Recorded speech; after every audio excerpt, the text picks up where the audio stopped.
The Sangha with great virtues, out of compassion for the sake of this assembly and all living beings, please turn the wonderful Dharma wheel to teach us how to leave suffering, attain bliss and birth and death, and quickly realize non-birth. Cung thính đại đức tận thịnh, vì thứ pháp hội cấp nhất thiết chúng sanh, tinh chuyên diệu pháp luân giao đạo ngã môn, như há liêu sanh thoát tư ly khổ đạt lạc, tất chứng vô sanh. Homage to the blessed, noble, and perfectly enlightened one.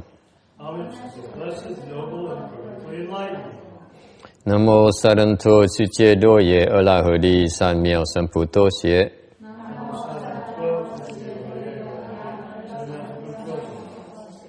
Namo Tát Đắc Tha Toya Daya Alaha De Tam Miao Tam Bộ Đà Tọa.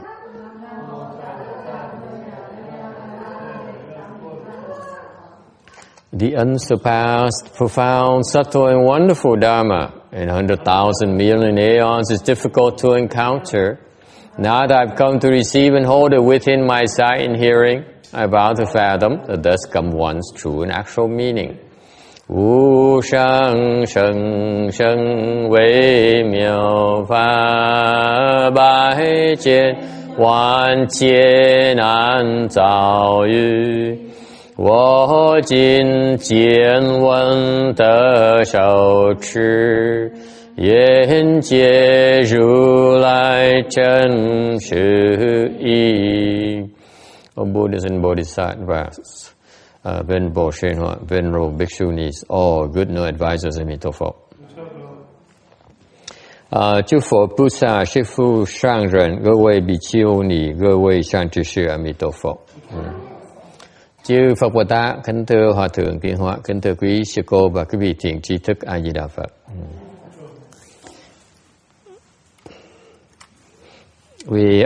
Today is the June 12th, 2011, in Rosemead, on a lecture Amitabha Sutra. We're on slide 359, trang 359, cái tấm 359.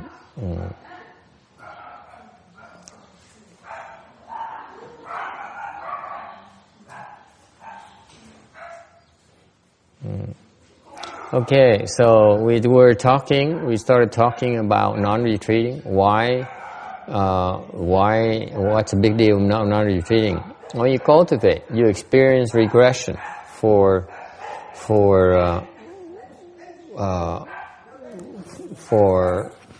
quite often, and when you go to the Pureland, you no longer experience non-regression because of some conditions. Lúc mình tu thường mình bị thối chuyển, mình bị thụt lùi. Cái chuyện rất thông thường. Người chúng ta tu khi nào cũng bị thụt lùi hết đó. Thành ra cái chỗ trình độ nó thuận tiện cho tu hành hơn, tại mình qua bên kia mình không còn bị thối chuyển nữa, mình không bao giờ thụt lùi nữa. Tại sao? Là có nhiều cái nhân duyên nó tạo ra như vậy. Going back quickly over what we talked about, the major cause of regression is illnesses and suffering. Nói là sơ lại, nhắc lại cái vị mình nói chuyện sơ là những cái lý do đầu tiên và lớn nhất là tại sao mình thụt lùi, tại vì bệnh hoạn.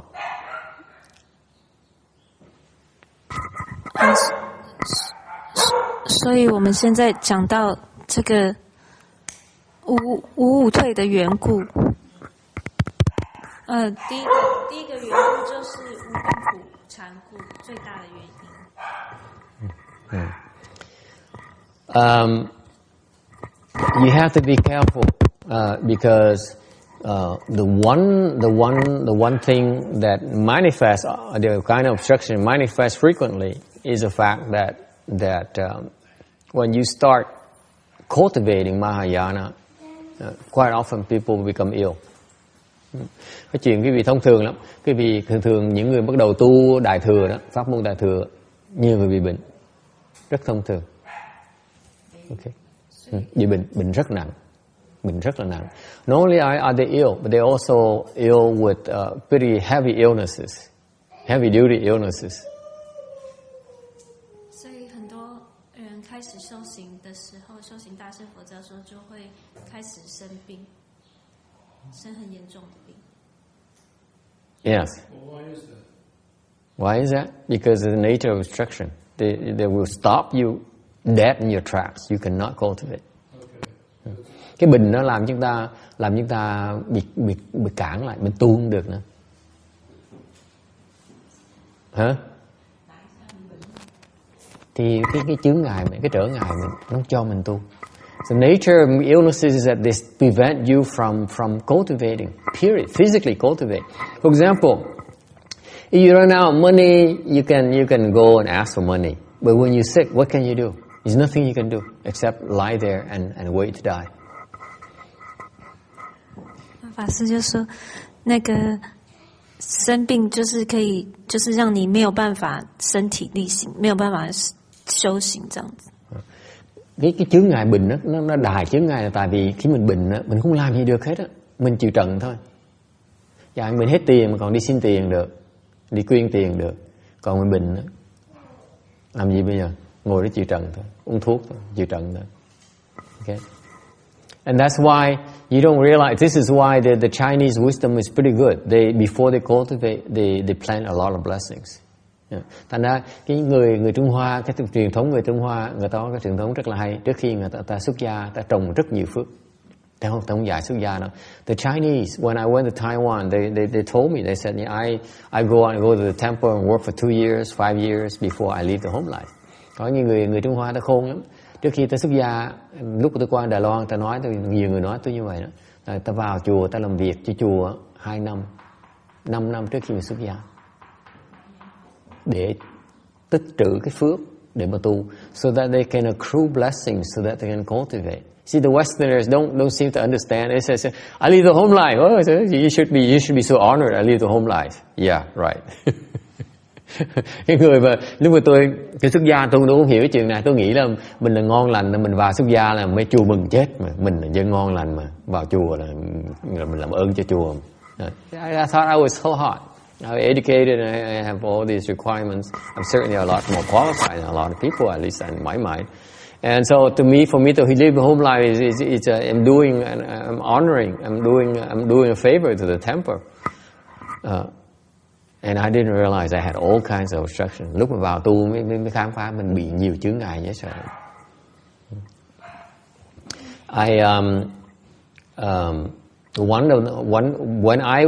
Before I was transmitted the 42 hands and eyes section. Lúc mà tôi dọn xuống chùa Long Beach để tu với mấy đứa nhỏ, để sắp được truyền cái pháp tụ nhãn á, thì before I was transmitted, I had strep throat. Trước khi mà được truyền cái pháp đó, tôi bị sưng cổ. It's a recurring problem for me. Every time I have this weakness, a strep throat that's dormant. So every time I'm under a lot of stress, it would activate. And tôi bị cái bệnh đó. Trước giờ bị cái chủng tử có sẵn đó rồi. Thành mỗi lần mình bị tinh thần nó quá căng thẳng thì nó khơi lên. Thành tôi bị một cái là tôi liệt giường. So when I moved down to Long Beach, within a couple of weeks, moving down to Long Beach Monastery to receive training, I was stricken with strep throat. It was very, very bad. I was basically bedridden. Rồi lúc đó là bị bệnh rất là nặng, nằm liệt giường luôn. And so the monks came to me and said, "You want to go see a doctor?" I said, "No, I don't see no doctor. I don't have the money, so how can I afford to pay for a doctor?" So I declined the offer to go see a doctor, and they let me alone. Nó cười lắm. Lúc đó tôi là mình người xuất gia không có tiền nữa, không có tiền trong túi nè, thành ra mấy thầy tới hỏi có muốn đi gặp bác sĩ, tôi nói tôi tiền đâu tôi trả bác sĩ, thôi không gặp đâu. Nằm liệt giường chỉ trận chơi như vậy. So it's not a form of obstruction right there. You're so stupid. You refuse to go see a doctor. Cái đó là một cái loại chướng ngại thứ nhì, là mình dốt đến độ mình nghĩ mình không cần gặp bác sĩ. Cái bệnh đó có thể chết được. I could have died. Go ahead and translate. 因为法师说他那时候出家了以后，在要接受那个42手眼的那个法门的传授的时候，之前他就生病了。I don't know what that disease is. It's an infection of the throat. 就是他喉咙就会可能是吧，对，可能是就很严重，然后就没有办法，就必须要躺在床 You 上 have 这 high 样子。 fever. The high fever, you bedridden. You can't function. 就是压力太大的时候就会发炎。对，然后tôi vẫn có cái bệnh ấy, nó chủng tử nó có sẵn, con người mình có một cái duyên, cái là bệnh mình chịu thôi. 就必须要躺在床上这样子。 Thì bởi mới tức cười cho đó, chùa nói là có bác sĩ, muốn đi bác sĩ không? Chùa lo chứ nó không, tôi nghèo, tôi không có tiền trả bác sĩ, tôi muốn làm phiền chùa. Mình dạy. So I was stupid. I said I have no money. I don't want to be a burden to the temple. I just got here. I'm supposed to contribute to the temple. I'm not supposed to use up your resources. So I declined the offer. So I stayed bedridden. 所以他们就是照法师说，看要不要去看病，但是法师说他不要去看医生，这样子，他拒绝去看医生。And so what did I do? Làm gì bây giờ? Làm gì bây giờ? Huh? What do you do? Amy, what did you do? What are you going to do now?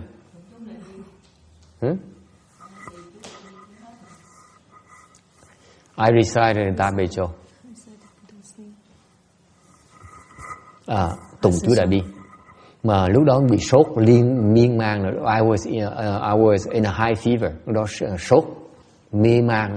So I would recite Nam Mô Hơ La Đa Đô Ya. Tùng được vài chữ đang ngủ thiếp. And then I find myself waking up and so I could not finish the Tabecho even once. Trong lúc mà mê man, hôn mê như vậy, sốt như vậy, không tụng được một chú một lần nữa, chỉ tụng được vài câu thôi. So for days, for 2 or 3 days, I would pass in and out like that. I would recite a few sentences, a few words, and I pass out. Then wake up and recite a few more, and then pass out, day and night for a few days like that. And they left me alone. Mấy thầy để tôi yên một xó, không ai tới hỏi nữa, để yên nó luôn. No food, no nothing, không uống, không ăn gì hết. This is why I learned the fasting Dharma. Lúc đó tôi học cái pháp không ăn không uống. So you know, the Chan Chi and Pho Chi is nothing compared to this. Don't have any pity for me. Thành ra lúc mà thiền thất có Phật thất, cái gì đừng có thương hại tôi, tại vì nó chả ăn nhầm gì hết. Try to have a fever, have no water, no nothing. Lúc mà bị sốt, bị hôn mê như vậy, không có nước, không có ăn, không có uống gì hết. Người nó khô rang rồi. And amazingly, after a few days, even after I recited only, recited the Tabecho, only a few words here and there, I got better. Sau vài ngày mình tụng được có vài chữ thôi, bắt đầu lành bệnh. Then I was able to recite a few sentences at a time. Lúc đó có sức mới tụng được vài hàng một lần, rồi ngủ thiếp. So we went on like that for 4 or 5 days, and I got better. 所以法师说，他前几天的时候念大悲咒，就只能念，没有办法念完，就只是念几个字就会昏过去。但是到后来，3、4天以后就变好了，然后他就慢慢可以念比较多这样子。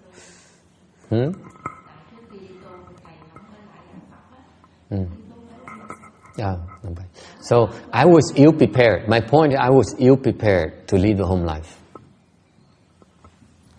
It's a big deal because when you leave the home life, you run into a lot of obstruction. Quý vị biết một lần xuất gia bị rất nhiều cản trở, chuyện đại sự, thành ra nó tới nó cản trở dễ sợ. Again, the point is that you will get sick. There's nothing you can do. Quý vị biết không? Cái cản trở lớn nhất là cái bệnh hoạn. Nó làm mình bệnh, mình chịu không làm gì được hết, mình chết thôi, chịu trận thôi. Nothing you can do. Nothing.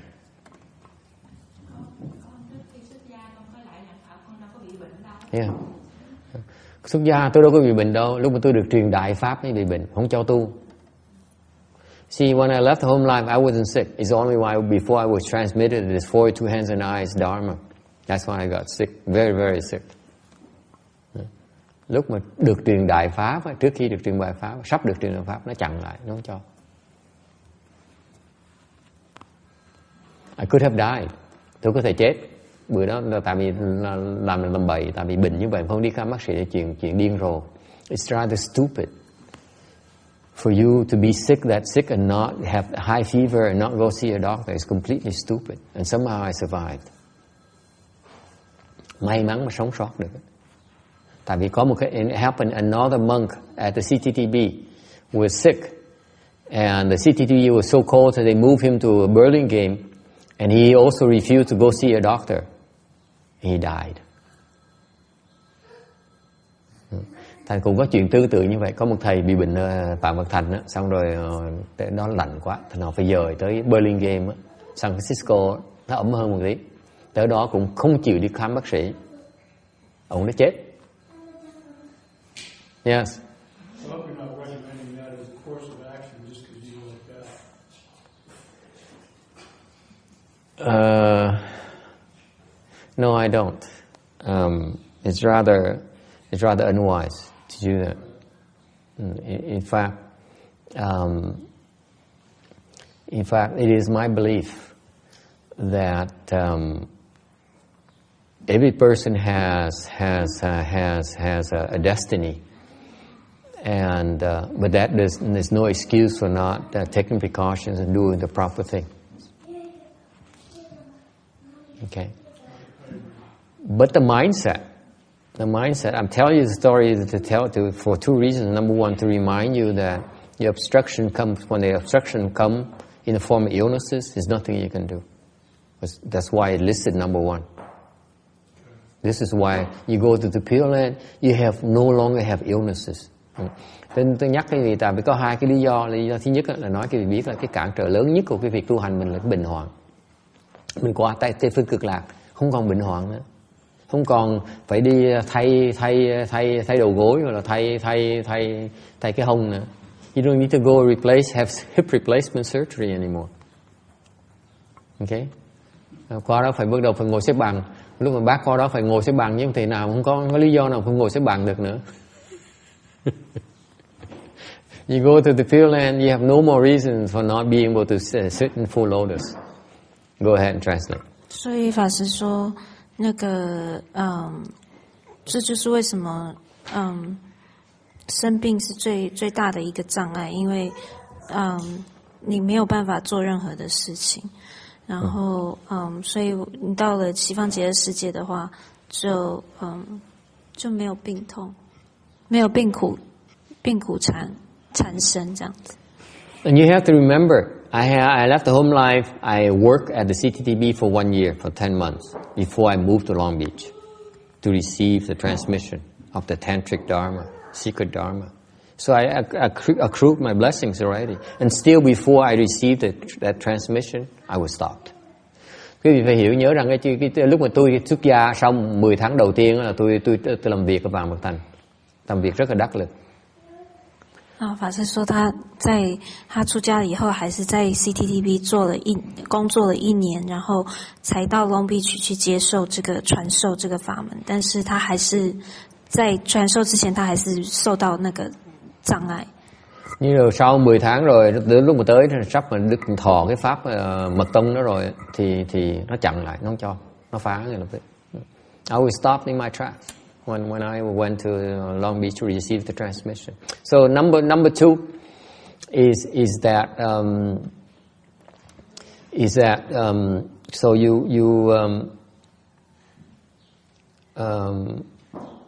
the illnesses will stop you, and what's the second reason? I forgot already. What? No, I told you a story about my illnesses to tell you two reasons. Number one is that the illnesses are the form of obstruction that is very powerful. There's nothing you can do. Okay. And number two is that you have to brace yourself for all kinds of obstruction in our world because you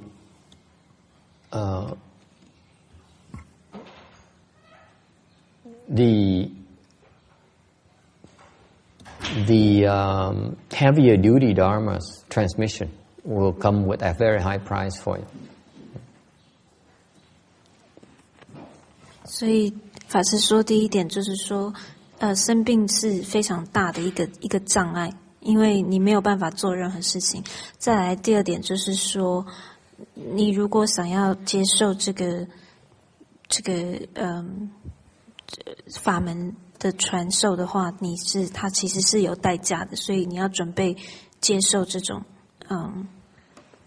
And I know I am bringing it up too. Another reason to bring it up is because I know some of you have interest in living a home life, and you need to be cognizant of the fact that it takes a lot of preparation. It's not a casual thing at all. Phần thứ khác, lý do khác tôi nói là tại có những người trong tương lai cũng muốn xuất gia đó, phải biết sửa soạn đàng hoàng, chứ không phải chuyện chơi khơi đâu. It's not like something that if you casual about it, you're going to have a lot of obstruction. Nếu quý vị mà không biết sửa soạn, gặp rất nhiều trở ngại, sẽ thối chí. You will regress, you will get out, you will quit.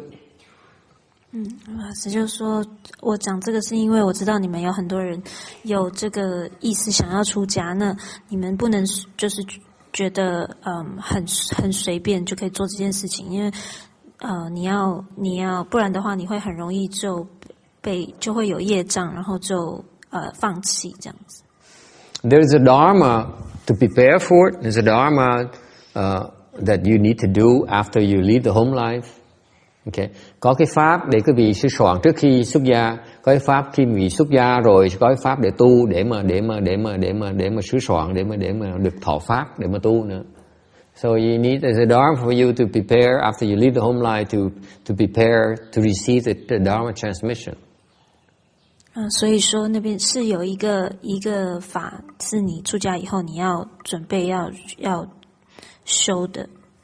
So this is why most leftful people fail, or they can't do anything significant with their life. Bởi phần lớn những cái người xuất gia là đều thất bại hoặc là không làm được gì hết vì vậy. Because of lack of preparation, lack of dharma. 所以说很多出家人他没有办法做很多事情，就是因为他们没有这个法门。Finally, to give you a final example of how illnesses will obstruct you in a very bad way. Cuối cùng nói cho quý vị một cái ví dụ là tại sao cái bệnh hoạn nó làm quý vị kể cái câu chuyện cho quý vị thấy cái bệnh hoạn nó tai hại như chừng nào. There was a monk who left the home life. A man who left the home life became a monk, and he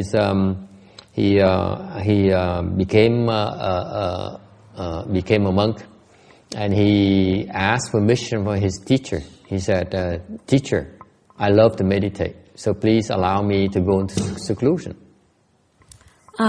这就说法师说，这有一个故事，就是讲说有一个人出家了以后，有一个比丘他就很喜欢打坐，于是他就跟他的老師說：“我想要闭關。”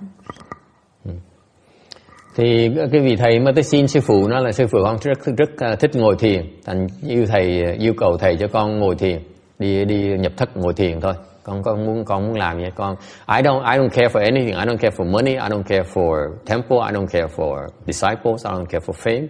I don't care for anything. I just want to meditate. Nói con chỉ thích ngồi thiền thôi, để con giác ngộ. I want to become enlightened through meditation. 他说我不在乎名利啊，或者是有这个很多的徒弟，我只是想要修行，然后觉悟这样子。So his teacher said, "No, you're not ready yet. It's wrong. It's a bad idea. I don't think it's too premature for you to go into seclusion." Thì ông thầy mới nói là không nên làm như vậy, tại vì hơi sớm, chưa phải lúc.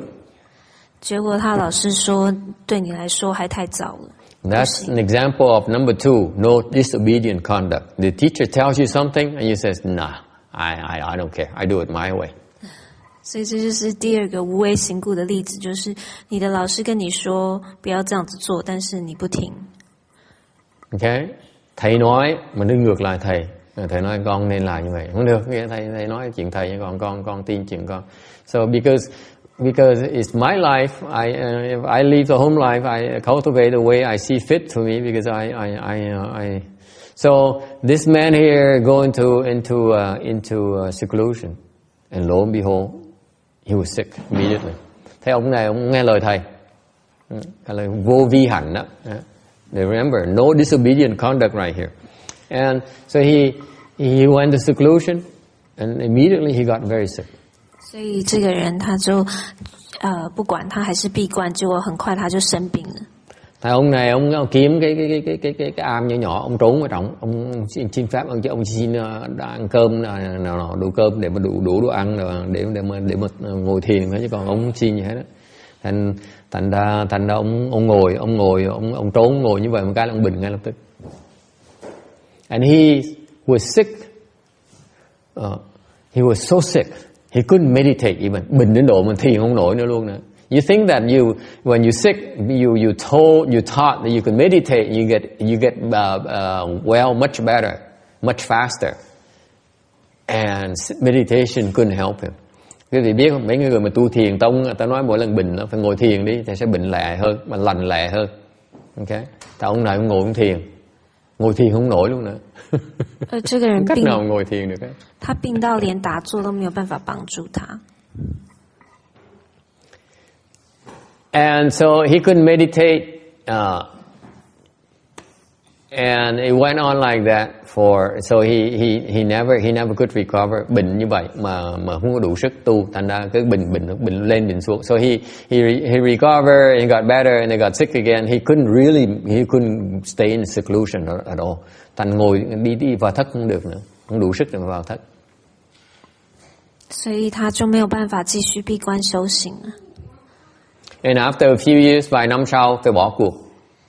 He's very tough. He's very tough cookie. He says, I'm gonna overcome this. I may get sick, but I get well and I meditate. Thì ông này ông bệnh xong, ông lành xong, ông đi ngồi thiền xong bệnh tiếp, và xong ngồi thiền tiếp.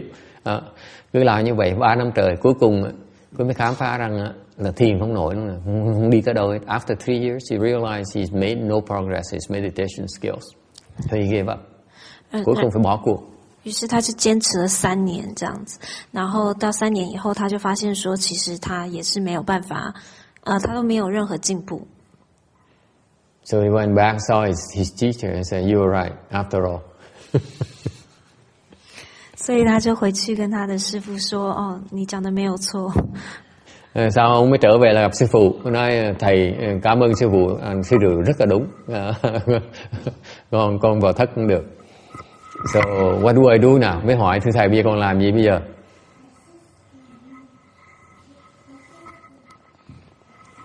Okay. What do you think the teacher said? Cái vị nghĩ sư phụ bị làm gì? 结果他就问他的师父说：“那我现在该怎么办呢？” làm gì? 法师说：“你们猜他的师父怎么说？” làm gì? Chú Đại Bi hả? She says, Venerable Như Hương says, maintain Tabejo, maintain great compassion mantra. Trật, yes. 他说念大悲咒。 For the great assembly. Slave for the temple. 他说替那个道场工作。Wrong. Yeah. Keep going. You crazy. 他说，他跑出来说，叫他继续， Cứ thiền 叫 tiếp 他 này, 回去 nó 继 nói, 续 tôi。nói ông điên rồi. Yes. Hả? Tạo phước. He says create blessings. 种福。 He ended up bowing to the Buddhas every day. His teacher said, you should bow to the Buddhas. Don't meditate. Bow to the Buddhas. Ông thầy nói sao? Lạy Phật đi. 所以师父教他要礼佛、拜佛。 Lạy Phật đi. Đừng có thiền. Don't meditate. Bow to the Buddhas. Okay? Number 3. Recite sutras. 再来就是念诵经。 Tụng kinh. Dễ sợ như vậy. Quý vị đừng có tưởng cái công phu sáng, công phu trưa, công phu khuya đó là cái phần của mình tu đó, cái căn bản của mình đó. Đừng có tưởng, mấy người lúc mà tôi lười, tôi nói là làm lễ hoài, tôi thiền, tôi là dân thiền, đâu có làm lễ. Thiền đâu có làm lễ được. Recite sutra, recite the Dharma is the morning ceremony, evening ceremony, lunch ceremony.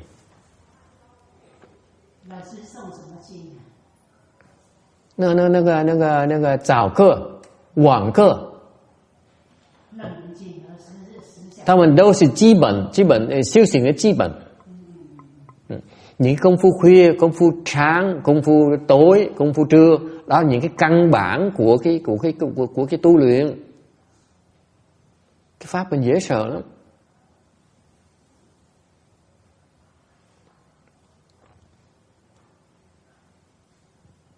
The basis for cultivation is morning ceremony, evening ceremony, lunch ceremony, and bowing. It's not meditation. You want to meditate? You can't. Okay? 法师说，这都是基本的，要在你要打坐之前，这都是基本要修的。 All right. Any question? Ai thắc mắc gì không?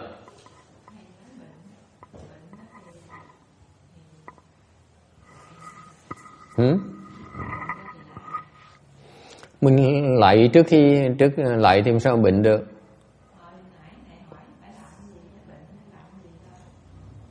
Thì cái công thầy đó, sau khi ông sư phụ cũng dạy như vậy, ông đi lạy, ông chỉ lạy, ông lạy với làm lễ thôi, ok? Thì sau này 5 năm sau thì ngồi thiền được. Dễ sợ như vậy. Cái chương trình huấn luyện mình có những cái đặc biệt mà mình được huấn luyện, mình hiểu tại sao đó. Sau tụi mình hiểu tại sao. Nó có những cái sự xếp đặt để mới đưa tới cái thế đó, chứ không phải là khơi mà thành cái cách huấn luyện mình đặc biệt lắm. Chứ không thể bỏ khơi được.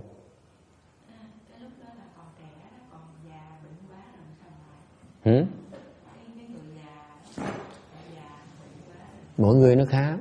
Như mỗi người có cái pháp khác. Mình lớn tuổi quá thì làm sao mình lạy được, làm sao mình thiền được, thì mình phải lo chi, thì chỉ còn đợi đi Tây phương cực lạc thôi. Thì lúc đó thì mình tạo phước bằng cách khác. Cái lạy là tạo phước rất là nhiều. Cái lạy Phật nó dễ sợ lắm. The question she has, what if you older and you can't meditate, you can't bow anymore? I said each person is different. If you're too old, you can't bow anymore, then you have to wait, buy your time and wait to be sent to the Pureland. Go to the Pureland. Until then, you create blessings. Okay? You don't realize that bowing to the Buddha creates a lot of blessings. A lot of blessings. 所以他问说，如果你年纪很大了，没有办法拜佛怎么办？那法师就说，那你就种福，然后准备去西方极乐世界。因为法师说，但是你们要知道说，拜佛是有很大的福报的。 Okay? So if you still can bow, you should bow. Thành quý vị lớn tuổi mà còn lạy được, lo mà lạy đi. Chứ bữa nào mà không lạy được, nó uổng lắm. While you still are able to bow, should bow. Before it's too late. It's one of the most powerful dharmas in Mahayana, bow to the Buddhas. Một cái pháp mà lạy Phật rất là hay, quý vị lo mà lạy đi. 所以你们可以拜佛的话，应该要趁可以的时候赶快，因为这是很有力量的法门。Okay, it makes you more humble. Cái lạy nó hay lắm, mình càng ngày mình càng谦虚。Okay, any other questions? Ai thắc mắc gì khác không?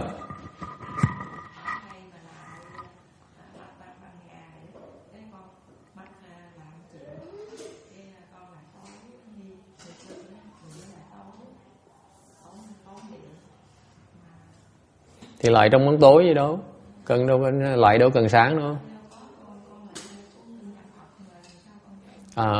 Thì bật đèn lên lại, cái đâu có nhầm gì.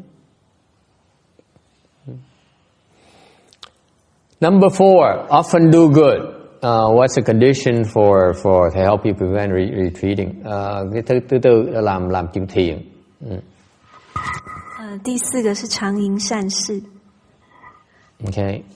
When you often do good, then you run into few obstruction. Cái vị không biết đó, mình làm chuyện thiện á là mọi chuyện nó thuận tiện hết. Mình bị khó khăn là tại mình làm chuyện tầm bậy. You run into obstruction because you misbehave. That's why you run into obstructions. 所以说，你常做善事的话，你的业障就会比较少。因为法师说，你们业障太多，是因为你们 Any questions or comments? 因为你们 Yes. 做錯事情了。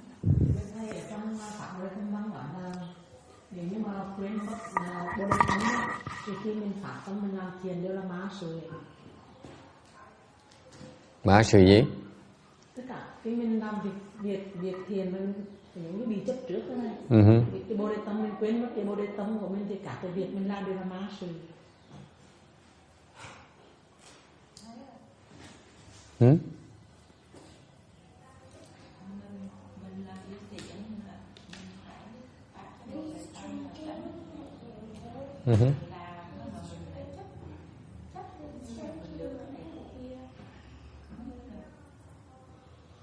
Làm gì được thầy khen là được má sự nữa.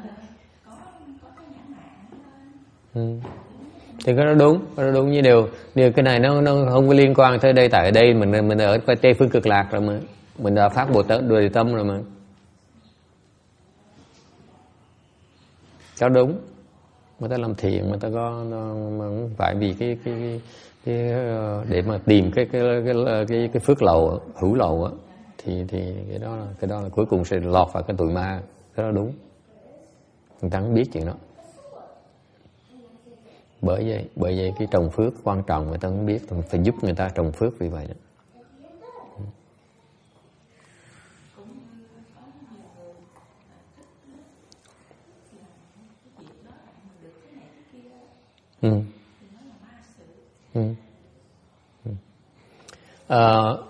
Venerable Hiền Nhã put out a very important point. She says that according to the Shastra, she says if you do good and without bringing forth the body mind, then you're doing the demon's work. And that's correct.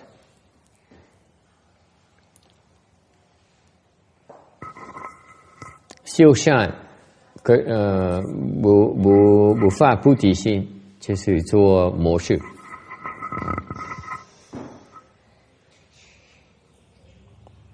Okay, so it is true because this will happen to a lot of people. This will happen to people who so-called the teaching Buddhism. I know I'm criticizing people here, but this is a sad fact. Let's say people who are teaching Buddhism says you should study the Dharma because it makes you a better person, makes you become a better citizen and so on, and you can help the world and help others. Okay, so you're doing good. But if you're not doing that with the perspective of becoming a Buddha ultimately, then you're doing the demon's work. That's not Buddhism. Thành có nhiều người nói với tôi là muốn làm việc thiện. And now Amy is worried. Boy, she's doing the devil's work. All these years.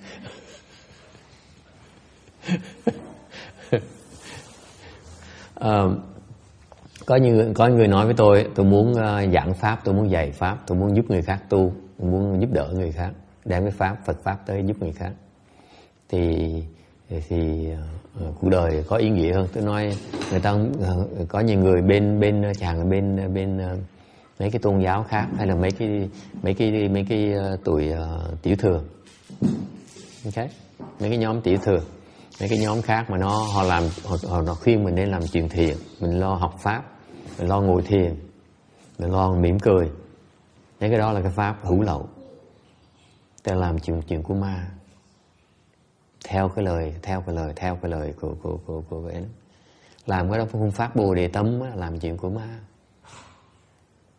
Mình làm cái đó với mục tiêu là không phải để tạo ra phước hữu lậu thì mới thoát được. Còn làm như vậy để mà hưởng thụ, để mà sung sướng, đó là làm chuyện của ma. Mình nói không được, mình im lặng không dám nói. Tại họ là Phật giáo mà, họ là đại sứ mà, họ là hòa thượng mà, họ đâu đụng người ta được. Họ đang dạy cái pháp của ma. Thành ra có mấy người mà ta biết, ta có trí huệ, ta bác mấy cái pháp đấy, ta không cho pháp, cho mấy pháp đó vào chùa. Cẩn thận á, mình mà không phát Bồ Đề Tâm, cô Hiền Nhã nói rất đúng. Làm đó, làm cái phước để mà thành Phật, chứ không phải làm phước để mà sung sướng. Cực kỳ quan trọng. Đừng có nói là tôi thiền để mà tôi hưởng thụ, tôi muốn thưởng thức cái hoàng hôn, tôi muốn thưởng thức cái cây bonsai hơn, tôi muốn thích để tôi ăn tô phở ngon hơn. Cái đó là tầm bậy. Mình không có pháp nào như vậy hết. Nó không phải là Phật pháp, đó là ma pháp. Dễ sợ như vậy. Để thành Phật. Không phải. Đại chúng khi mốc vậy. Không có đại chúng này hết, mình có thành Phật thôi. Đại chúng không có ai hết. Thành cái nhóm mà nó nói là nó khoác áo cà sa, nó nói là nó dạy về thiền, nó dạy về pháp này pháp nọ để mình cuộc đời mình nó có lý tưởng hơn, có lên hương hơn, có ý nghĩa hơn, cuộc sống trong mình sung sướng hơn. Cái đó là ma sự chứ không phải là Phật pháp. Dễ sợ lắm.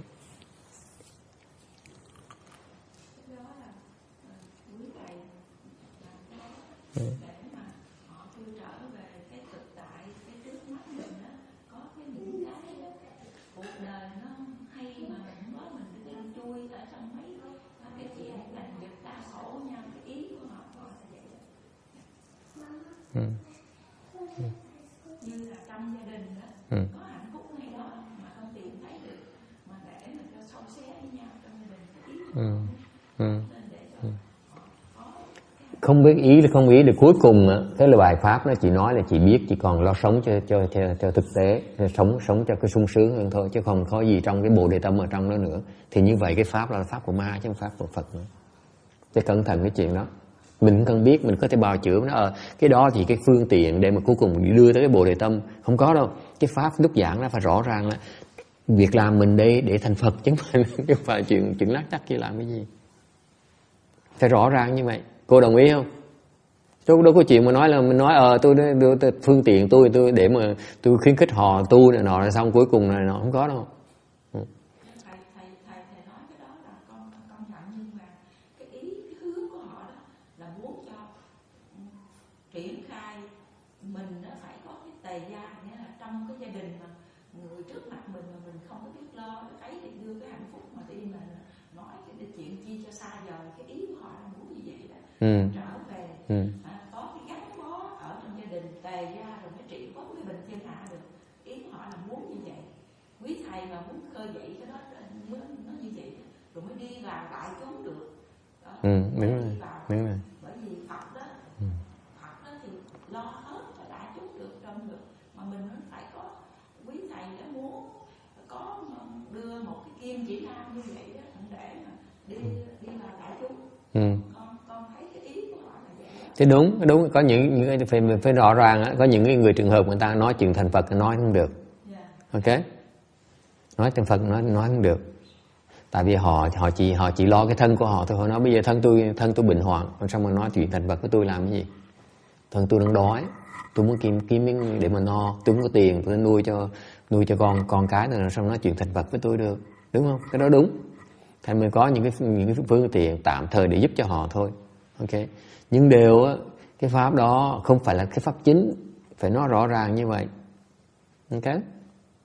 Tại vì cuối cùng á, khi mình làm như vậy, có nhiều người theo rồi, người ta theo mình, người ta nói tại ông thầy nó ông giảng hay, ông dạy cái pháp này hay, là pháp là con heo làm con bò này, mỗi nhiên tôi về tôi khỏe hơn, tôi thành bây giờ sức mạnh như sức con trâu vậy đó. Tại tôi pháp là bức với con trâu. Ok. Thì những cái pháp đó, những cái pháp là thế gian pháp chứ không phải pháp xuất thế. Thì như vậy mình bị luẩn quẩn, mình bị kẹt. Cẩn thận chuyện đó. Thành chẳng tha mình phải cẩn thận, mình phải né những cái chuyện đó, nhưng thôi mình khuyến khích họ đi trật đường, rồi mình khuyến khích như vậy mình sẽ đọa như họ, mình giúp họ, làm họ đọa thì mình không thoát được đâu. Con thấy cái ý là cũng như là đại thừa là cái người có một cái tâm mở ra nghĩ làm cho tha nhân, thay vì ích kỷ lo cho mình. Con lấy thí dụ như cái chuyện nhỏ thôi, họ đi trên đường và họ thấy một cái điểm chai đi, cái họ biết họ đụng lên, họ sợ người khác, đó là một cái tâm đại thừa. Con thấy vậy đó. Còn như thấy trơ vậy đó, có khi chính bản thân họ làm bể một cái ly, họ không bỏ, họ không thành định đi nữa. Con thấy ví dụ như vậy đó. Đúng. Tùy cái trình độ mỗi người, không thể nào nói vừa đủ cả nắm hết. Nhiều người ta chỉ cái sức cái chừng đó thôi, phải chịu thôi. Mình chỉ là giúp người ta cái mẻ chai, giúp người ta miếng ăn thôi. Tại người ta chỉ có chỉ là thấy được chuyện đó thôi, mình chấp nhận chuyện đó. Ok. Nhưng ngược lại, cái nhìn lại như cái pháp Ngài tiến hóa, Ngài giúp hết tất cả mọi người nha, chứ không phải nói chuyện là nói tôi phải làm ra tiền, phải làm nổi tiếng nào không đâu. Tại người mà có căn cơ Ngài giúp theo người căn cơ, người không có căn cơ Ngài giúp theo cái không có căn cơ. Cái pháp nó tròn như vậy đó. Ok. Thành ra những cái người mà thành ra cái sự huấn luyện của Ngài là giúp cái người mà có căn cơ, chưa đủ căn cơ tiến một bước nữa. Người có căn cơ giác ngộ luôn. Cái đó mới gọi là đại thừa.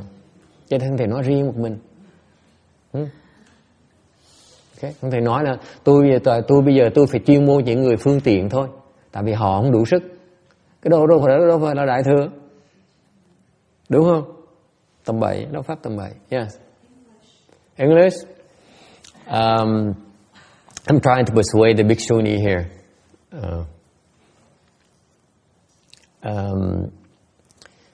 It's important to let me summarize it. You have to be careful. Just because the Dharma is popular, a lot of people follow it, doesn't mean it's a proper Dharma. That's my point. 重点就是说，不要因为一个法门是很受欢迎的法门，就觉得那是你应该要去学的。The Mahayana, the thrust of main thrust of Mahayana is to help you become a Buddha. That's the ultimate goal. 所以大乘佛教最终的目标是帮助你成佛。Cái đại thừa mình, mục tiêu chính đại thừa mình là giúp quý vị thành Phật. The sooner the better, càng sớm càng tốt. 越快越好。 Okay? That's the purpose. And therefore, some people may have come up with the excuse saying, okay, but people are not ready to become a Buddha. They're not worried about becoming a Buddha. They say, I'm too hungry. I need, my back hurts. I am in pain. Don't tell me about Buddhahood. I just want to get rid of this pain. I want to, get my fill. 所以法师说，但是有些人他不想要管这件事情，他就只是身体上有病痛，他只是想要解决他的病痛。And that is fine. That is fine because that overrides anything else. Because that's all they're able to understand. Okay? But it doesn't mean that Dharma has to be presented to them in a way that only serves that purpose. 法师说这样也没有关系，这样是也没有关系，但是并不代表说这个法门要只是法门，并不代表说你在介绍这个法门的时候是以这个为目的的。Let me reiterate for you so that you clearly understand where I'm coming from. Mahayana, you practice Mahayana does not mean that you can choose to ignore people in suffering, people who are are starving, who are thirsty, who are suffering. You can't. Okay, you have to help them. 所以说，就是说，你修行大乘佛教，并不代表说你就可以，你就是要忽略那些在受苦的人，你必须要帮助他们。Phải nói cho rõ ràng, cái pháp đại thừa mình gặp những người khổ, nghèo khổ, khó khăn, gặp khó khăn trở ngại, mình phải giúp họ. Mình không thể làm lơ được. Mình phải giúp, chữa cho họ. Okay? Then what makes us different from the people who are doing that? Những người khác nó khác đại thừa chỗ nào? It's the same thing on the surface, right? Đâu khác gì những pháp khác đâu. Người ta cũng đi làm cơ quan từ thiện, người ta cũng đi qua nước Nhật Bổn để mà cứu nạn người ta, cứu trợ người ta. Có khác như mình đâu. What's the difference between us going to Japan helping with the tsunami relief and versus another group? What's the difference? 那跟这些专门只是在救助别人的人比起来的差别是在哪里呢？ Khác thế nào? Trong cái việc làm từ thiện đó, nếu mà mình vì đại chúng, vì người ta khổ, là còn có những người nó quẹo cua khác thì nó là ma sự. Ví dụ nó lấy việc từ thiện để mà nó làm cho có danh, hay là nó lấy việc từ thiện Nó làm giàu, làm giàu. thì nó là không có phải là đại thừa nữa. The difference is that in the motivation of behind the work, we go and help others for the purpose to help them plant the blessings in Mahayana. 所以差别在于背后的动机。那就 Because when we move in, we say, okay, here's some lunch, here's some food, here's some money. Okay? At the same time, we try to find device means to help them plant blessings into Mahayana. How? Bow to the Buddhas. You can give without having to give money. There are many dharmas we have available to help them plant blessings. Remember, the purpose is we give them an expedient to give them a chance to plant blessings in Mahayana. These are not the end goal themselves. The end goal is for you, all of you, to plant blessings in Mahayana. 所以法师说，当我们在帮助他们的时候，我们救援他们的时候，其实然后就跟他们，就等于是帮助他们制造机会，让他们种福，种大乘佛教的福。Chị cô, cái vị nghe có hiểu rõ không? Mình làm những chuyện từ thiện như vậy, mình qua mình cứu trợ, mình giúp người ta, mình bưng đồ ăn để cho người ta ăn, ok? Để làm cái gì? Cái đó chỉ là cái phương tiện để mình giúp người ta có cơ hội để người ta trồng phước với đại thừa thôi, chứ không phải đó là mục tiêu của mình. Ok? Mục tiêu mình không phải là our purpose when doing that is not for us to become famous, for people to know about us, for us to make money, okay? Or get more donations. For example, people know that we do charity work, therefore they go give us money for our charity work, also money for the rest of our work as well. It's not never that purpose. Does it make sense? Nghe rõ không? Cái mục tiêu mình không phải là vì lợi dụng cái cơ hội để mình làm nổi tiếng, để người ta biết tiếng mình, ta cho mình, ta giúp mình tới, ta cứu trợ mình, xong rồi tuần sau mình tới, ta gõ cửa, ta bây giờ ngoài cứu trợ tôi đã cứu trợ xong rồi, bây giờ tôi cần xây cái chùa nữa, đài phải lãnh gì đó, giúp mấy người thầy khác qua đây tu này nọ khác, nó làm cái chuyện đó, nếu bạn có mục tiêu như vậy hết đó. Mượn đồ heo nấu cháo. Mình lường cái danh tiếng đó để mình lấy danh lấy tiếng cho mình thôi. Như vậy cái người mà giúp mình làm cái chuyện phước đó, họ không có pháp phước gì đại thừa ở trong hết đó. What happened is let's say you go and they say, okay, because there's a Japan earthquake, tsunami, people need help, so I go there and tell them, okay, I'm this kind of monk who can do this kind of help, good help, I benefit society. Therefore, people know about me, and therefore they come and give us money. And then the following week, and they say, okay, that's done. Now I need to build a temple. Okay, so there's ulterior motives in my actions. When I'm motivated by my actions are thus motivated for myself, for my fame, for my money, for my benefit, for my advantages, then the blessings that are generated through my actions are not Mahayana benefits. They're worldly benefits. Understand the difference? See? It's up to me, not to you. You cannot tell the difference. I control that quality, not you.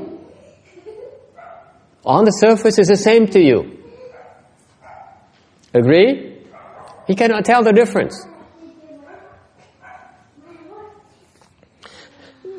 Mình làm như vậy với mục tiêu mình gây tiếng cho mình gây danh tiếng của mình, thì sau mình làm cái chuyện khác dễ dàng hơn. Ok, mình xây chùa dễ hơn, mình kiếm nhiều tiền hơn để mà huấn luyện người khác. Cái đó là có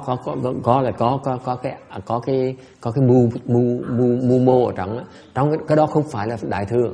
Cái pháp mình to, người ta làm qua những cái phương tiện như vậy, cái phước họ trồng ra không phải là phước đại thừa. Người ta không biết cái chuyện đó.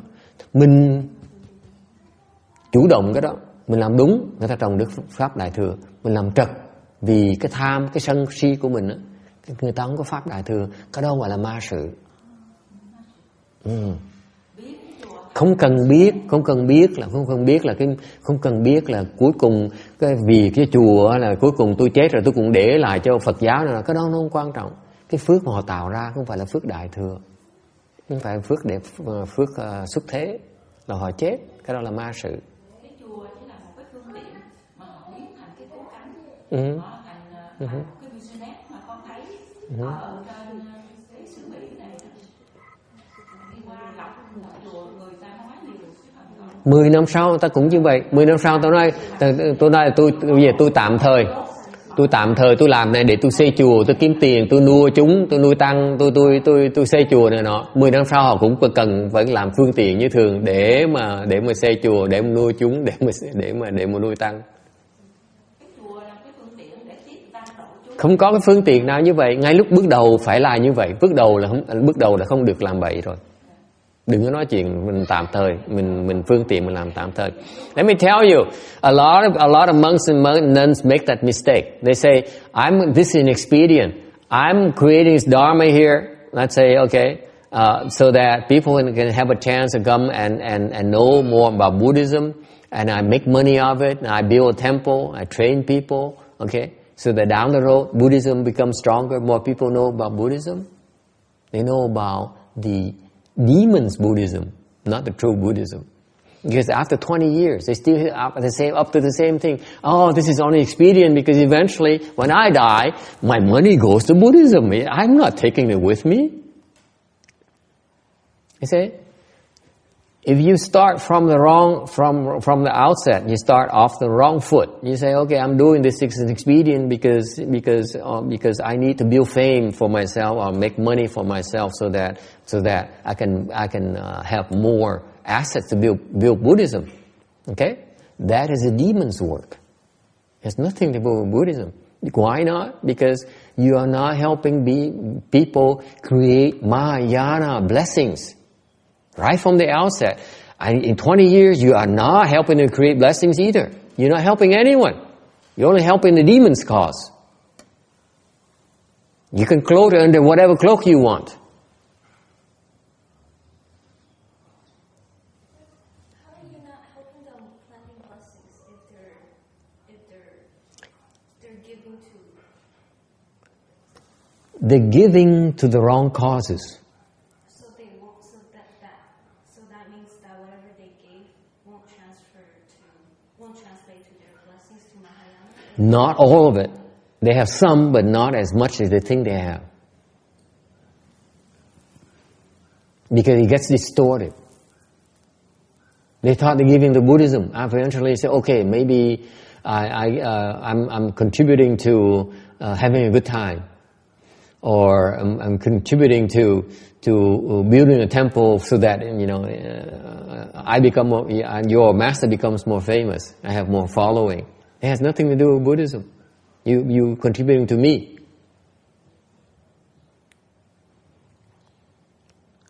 Does it make sense or not? You don't know. You can't not tell the difference. It's the same thing. Same exact thing. As you go when Master Shenhua is alive, people still go and say, I want to contribute to you. No different than I want to contribute to another monk who are doing the demon's work. No difference to you. You cannot tell the difference. Only the monk knows the difference. This is not meant to criticize anyone. This is meant as a reminder for the left-form people to know exactly what they're getting into. Because it's their job to know what they're getting into. It's not your job because you cannot tell the difference. Yes? Well, I think it is possible to tell the difference. If you really concentrate, you really pay attention, you can tell the difference. Sometimes. Not most people cannot. Most people can't. Okay, I accept that.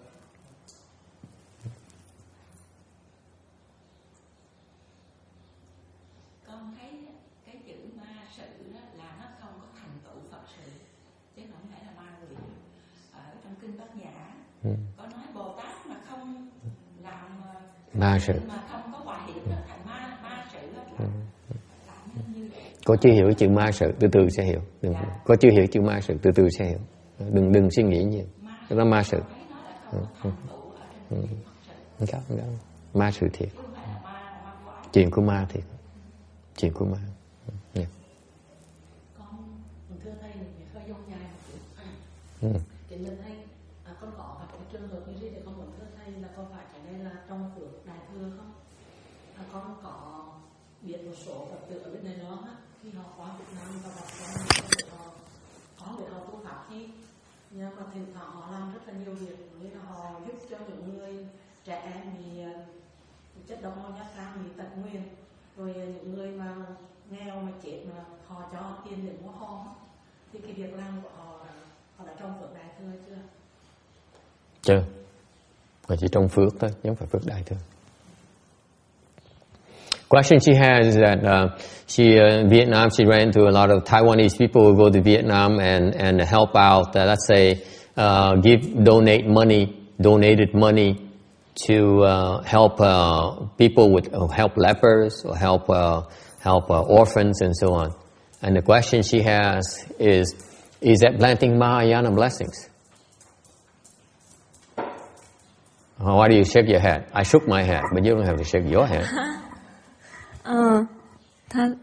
他说他的问题是说，如果有些他说在越南有些台湾人他们会去帮助那些弱势的人，比如说像孤儿什么什么的，那这样子他们是不是在种大乘佛教的福？ Bởi vậy cô hiểu rằng người ta trồng phước là trồng phước thôi, chứ còn phước Đại Thừa phải có người thầy hướng dẫn họ mới trồng được. You see, bottom line is that if you want to plant Mahayana blessings, someone has to teach you. A monk has to teach you. Someone has to teach you its Mahayana blessings. How to plant Mahayana blessings. 所以法师说，基本上就是说，你如果想要种大乘佛教的福的话，你必须要有人教你怎么样做。 Tôi xin lỗi sư cô, cái sư cô nha, chàng như bên mấy thầy nguyên thủy đó, họ giúp người ta trồng phước đó, đâu phải phước đại thừa đâu. Thế sợ. Như vậy là cái người mà giúp trồng phước là phải là cái người của đại thừa thì mới được.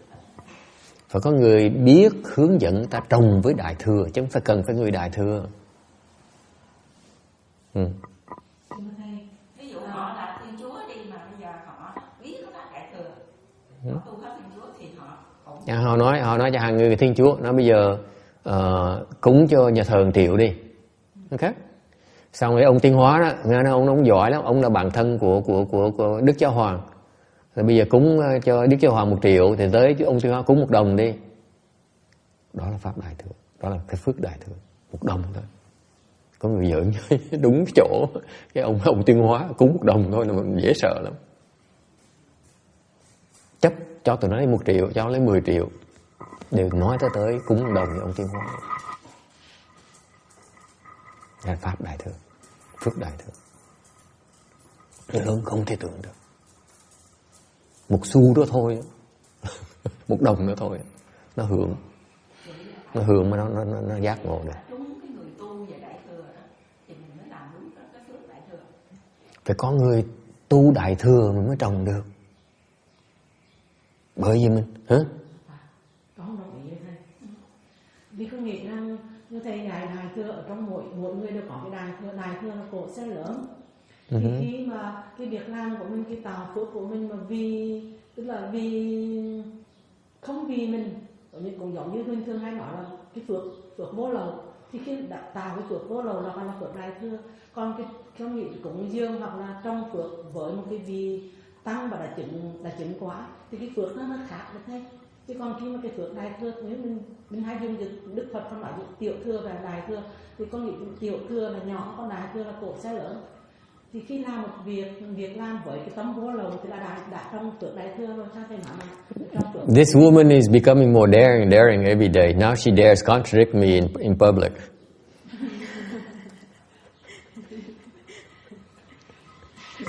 老师说他越来越大胆了，可以跟老师持相反意见的。Just because she became my disciple, now she allows herself to disagree with me in public. This is incredible. This is rebellion. I cannot believe it. If words get out, when I have no more face left. Nghe có hiểu không? Kệ, hiểu chi mệt mấy chuyện.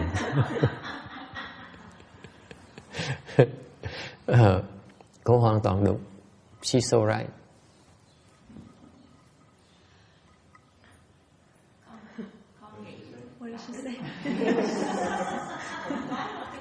Tâm của chúng sanh là tâm đại thừa.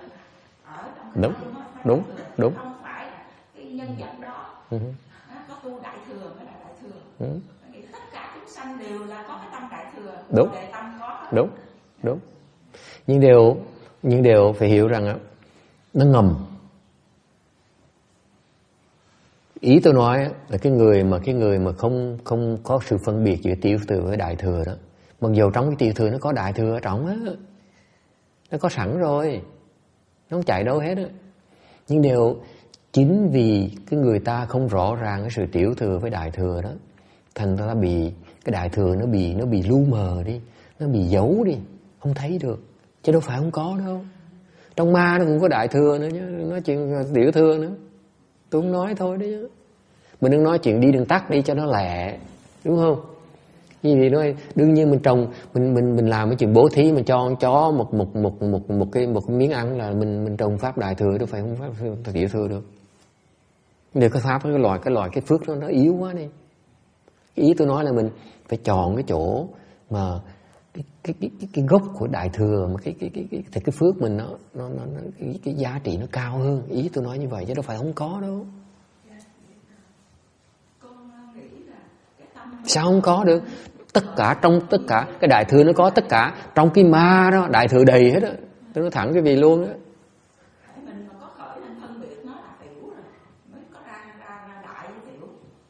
Thành ra khi mà phân biệt cái chuyện tại sao làm chuyện ma sự với Phật sự đó, mình nói cho rõ ràng là trong đó là cái giá trị của cái phước nó khác nhau rất nhiều, rất lớn. Đây cũng khen là có dám có gan mà dám cãi cái lộn với tôi trước mặt mọi người, nó được con tí. Thì cô hèn. Thầy nói là sao thì con tịnh ý của thầy để con hiểu tới. So anyway, she said that she disagreed with me violently. She said that you are wrong. I'm wrong. Definitely in Hinayana there is Mahayana. What are you talking about? I said, how dare you? How could you disagree with your teacher in public? You should be ashamed of yourself. The last thing you want to do to a Vietnamese guy, Vietnamese master, is make him lose his face. Okay? I never forgive. I tell you that. Tôi không bao giờ tha thứ hết. Cuộc đời tôi chưa biết tha thứ là cái gì hết. Okay? But she's right. I must admit that she's right. She's right in her objection. She says, within Hinayana there's Mahayana. Of course there is. Mahayana is not only present in Hinayana, it's also present in the demons as well. There's plenty of Mahayana in the demons. This is why we like them so much. Go ahead and translate.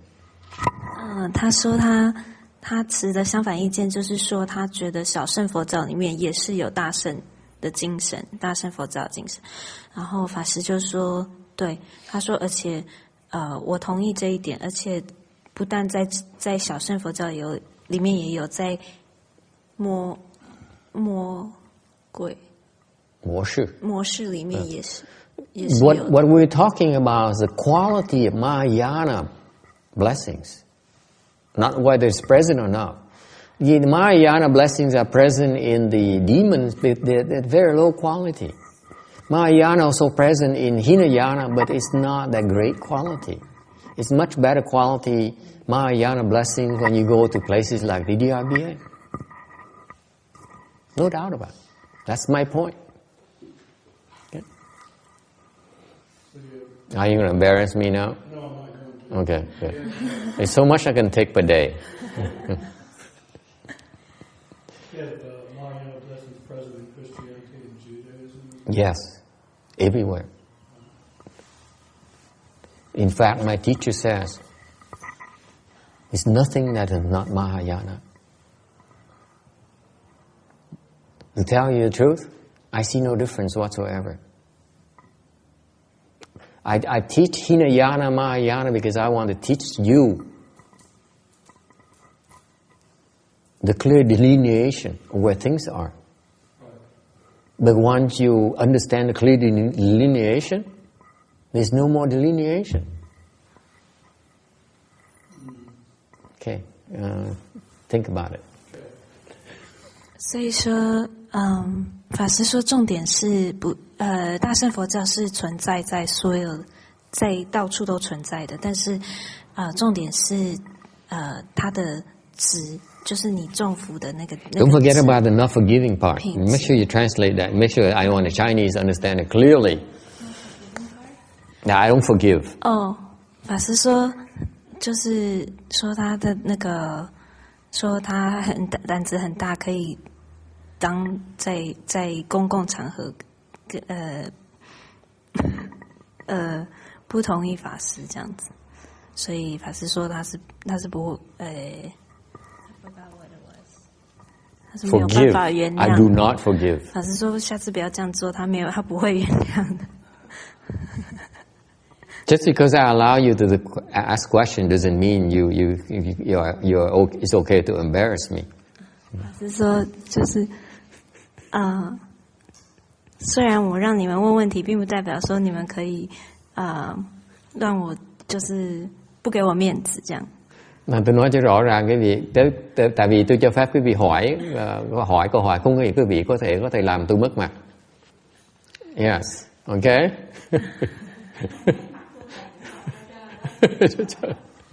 Thưa thầy giả bộ thôi, thầy mất mặt tí mồ. Bể mặt rồi chứ không phải mất mặt. She said, you look like unflappable. I said, I'm only putting up a facade. My face is broken. I feel broken. I'm a broken old man.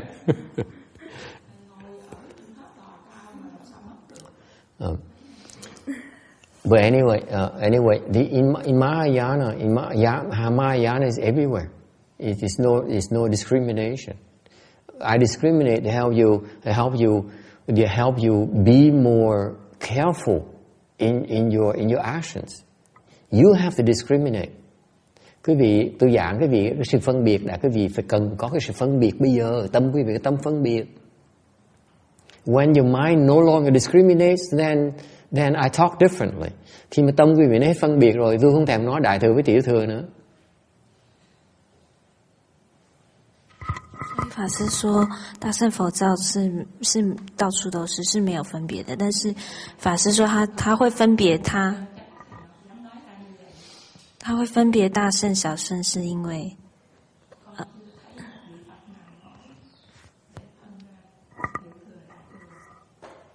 tại họ đâu có biết phân biệt đâu.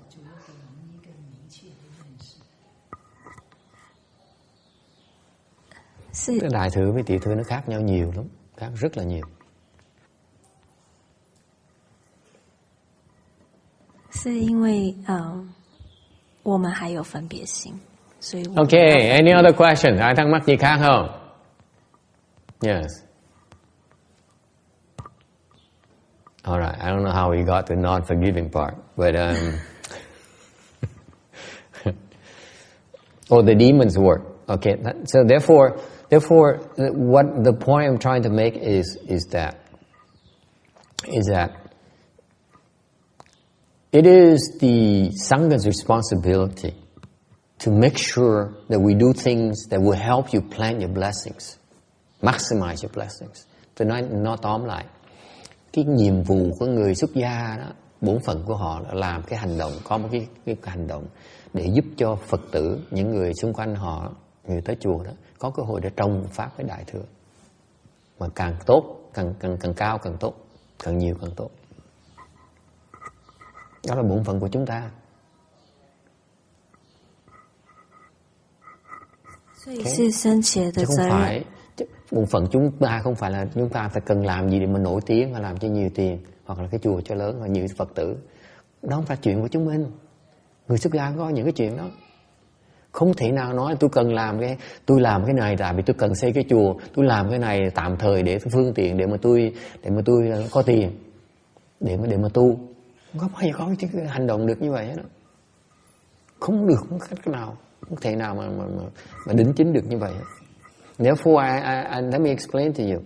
The left form person, the behavior cannot be justified in any way. They say, I do this temporarily because I won't need to make money to raise money to build a temple. I do this temporarily because I need money to sponsor people to lead the home life. I need to do this temporarily because I need to make money to help send my monk to see a doctor. Can never do that. Never ever. Okay? 所以说，法师说，就是澄清，就讲清楚，就是说出家人没有办法，不可以说我做这些活动，我做这些盈利的事情，是因为暂时我必须要比如说帮助我的同仁去看医生啊，或者是为了要盖道场这样子。I'll give you an example. Cho quý vị nghe cái chuyện này. This is a true story. A monk went to Taiwan. A Vietnamese monk went to Taiwan, and he got a degree from a great university, and he started teaching Buddhism. He got a PhD. Ông thầy ông tới Đài Loan, ông ra một cái bằng tiến sĩ. 法师说有一个出家人， xong bắt đầu đi dạy. 他到台湾，再讲一个故事。 Phật giáo. 他到台湾去，然后拿了一个学位 PhD 的学位，然后就开始教佛法。So he started teaching Chan. He teaching meditation. bắt đầu dạy thiền. 所以他就开始教禅。So he went to downtown Taipei and rented a room. xuống thành phố mướn cái phòng nhỏ nhỏ. 所以他在 and he started teaching meditation. 所以他在台北市就租了一个房子，然后就开始在那边教禅。And you ever teach meditation, you know that see, one week, 5 people comes. Following week, 1 person shows up. Next week, 2 people. Following week, maybe 1. Okay. Thành ông nói kể với tôi, ông nói là tuần đầu được 5 người tới, tuần thứ nhì còn có 3 người, tuần thứ ba còn có 1 người, xong tuần thứ tư thành 2 người. Nó cứ lên xuống bấp bênh xuống như vậy. How can you possibly sustain yourself with 2 or 3 people going to the Chan hall? 法师说，所以你们如果没有教过禅的话，你们不晓得第一个礼拜有5个人，第二个礼拜可能只有2个人，第3个礼拜可能只有1个人，所以是很难维持的。Làm sao bây giờ? What to do now? 那该怎么办呢？ What do you do? No one goes to meditation class, Thomas. What are you going to do now?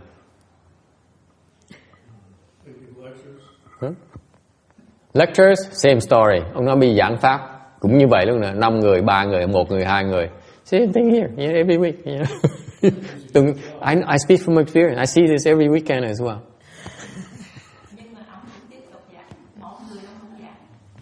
Một người vẫn giảng, tiền đâu mà trả tiền nhà bây giờ. See, it's a problem. She says, even if 1 person shows up, he should teach meditation. I said, how is he going to pay for the rent?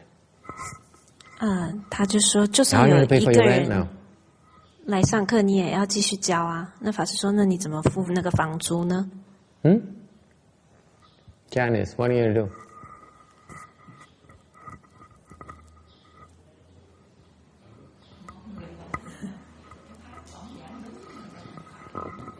So luckily that, yes. I was going to say it's kind of like this dilemma. If you want to attract more people, then maybe you have to make the teachings a little more desirable. Palatable, yes. But then you're kind of watering them down. Yeah, you talk about sex, you talk about love, you talk about, yes, I know what you're talking about, yes. Things that people want to hear, they can relate to. How to make money, how to invest in stock market, how to read the signs of the stars and see what the future has in store for you. Sounds familiar? This is what the Chinese do. You're nothing new about it, Thomas. You're too late. You've been taught off before. That's what people do. Instead of talking about meditation, talking about enlightenment, talking about the way, talking about the body mind, they talk about love. They talk about things that are appropriate or of interest to people. They talk about worldly dharmas.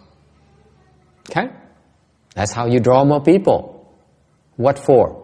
So that you have money to pay for the rent, right? Thành ra cái này chuyện rất thông thường. Ông nói bây giờ mình phải nới rộng nó ra, mình nói những giảng, nói pháp cái gì mà người ta nghe, ta thích nghe, cái gì đó nó có thực dụng cho cuộc đời người tới. Tôi nói tôi đúng rồi.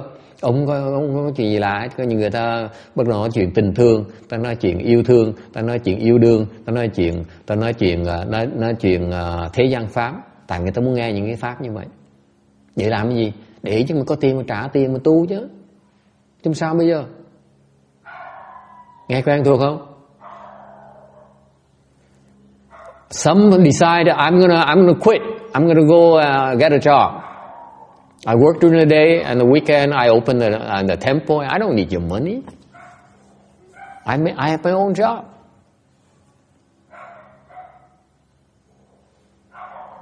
Yes. Seek donors. What? Seek donors. Seek donors. Where are you going to find donors? All the monks and nuns are doing that. All the monks and nuns are out there seeking donors. What makes you different from the other monks and nuns? I'm not doing it. Okay? Đâu phải là ông nói cái pháp mà thế gian pháp mà không phải đại thừa đâu, ông pháp tại thế gian, ly thế gian cả. Ông biết cái cách mà ông nói để mà ông triển khai lên để mà ông nhận được. Được rồi. Cái Phật pháp tại thế gian, không ly thế gian là pháp là khi nào cái người giác ngộ mới nói được cái câu đó, còn mình chưa giác ngộ không có quyền nói những cái câu như vậy, nói tầm bậy. Mỗi người nó có cái trình độ nó khác nhau. Ông cái trình độ mới dám nói câu như vậy, còn mình sao mình nói cái câu đó được? Tôi xuất thế gian, không có gì thế gian hết, tôi sợ pháp thế gian, tôi chịu không nổi. Nếu mà không có nói mà đi vào cái thế gian pháp á, con mấy ví dụ như là phải có đời mới là có đạo. Nè Như Hương, nè Như Hương, Ngài tiến hóa, pháp Ngài tiến hóa, Ngài đi vào thế gian, Ngài giảng pháp cho người thế gian nghe. Tôi nói sư cô nghe này, sư cô bao giờ nghe nói Ngài tiến hóa giảng về yêu thương chưa? Yêu đương chưa? Yêu thương chưa? Tình thương chưa? Không bao giờ giảng cái gì đó. Cái thế gian pháp, cái người mà khi mà người ta có trí huệ rồi á, thấy biết giảng cái pháp thế gian. Cái người không có trí huệ giảng pháp tầm bậy, người không biết.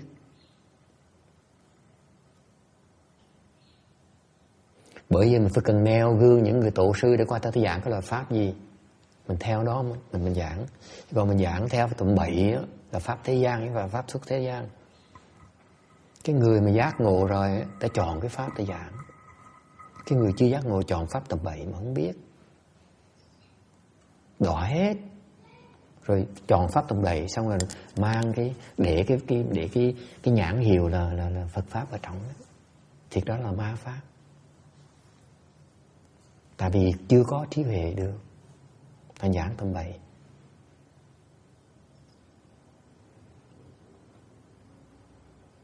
Cẩn thận chuyện đó.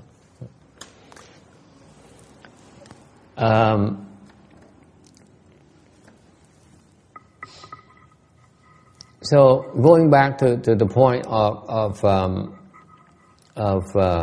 what to do, okay? You can create experiments, expedients. You say, okay, I will teach about things that appeal to people. All right?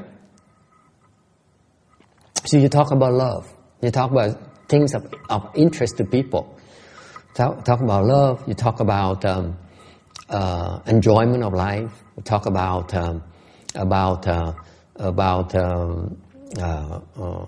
worldly pursuits, because that's of interest to people. Okay, you talk about getting a leg up on the competition by going into premonitions, into dream interpretations, into watching the stars and interpreting the stars. Okay, that has nothing to do with worldly, with transcendental dharmas. You simply are getting an unfair advantage on the competition, and you love it.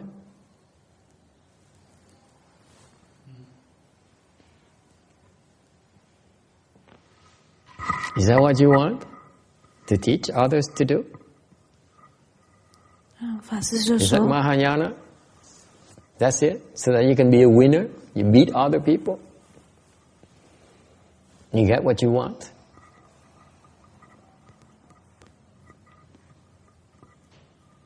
Is that it? I should think that's pretty common. It's pretty common for that to happen. It's cloaked under we helping others get what they want, improve their lives, be happier.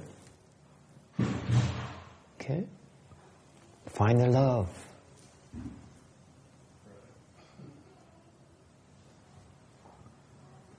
It's confusion.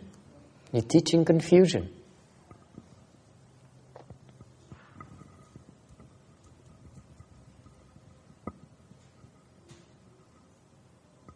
Wow, Amy thinks about it and she decides what to translate.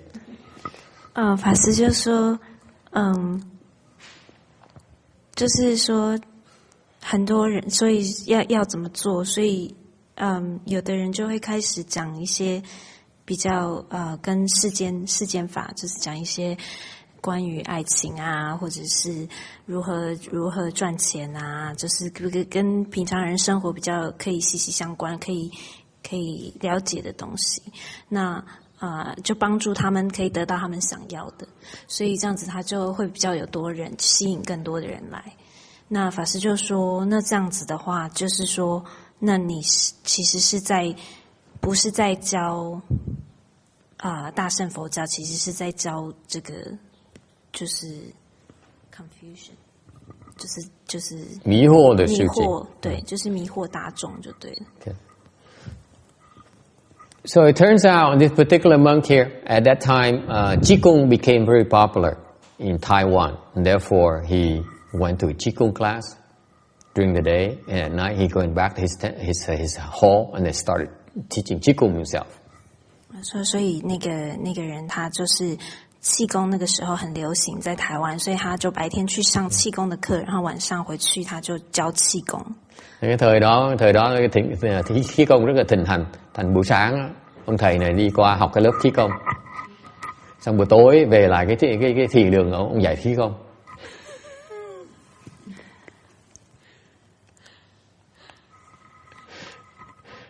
And he even came to the Qigong teacher and said, "I'm a monk. You should give me a break on my fees." So he goes, "Okay, you're a monk. I give you half price." Ông thầy nó lẹ dễ sợ. Ông nói là tới người thầy dạy khí công, ông nói là tôi là người xuất gia, ông phải cho tôi cái giá đặc biệt. Ông kêu nó được, thầy là người xuất gia, tôi cho thầy nửa giá. Thành vừa lấy tiền được trả tốn nửa giá tiền, đem về sạc giá học trò mình ở đơn chùa dạy khí công.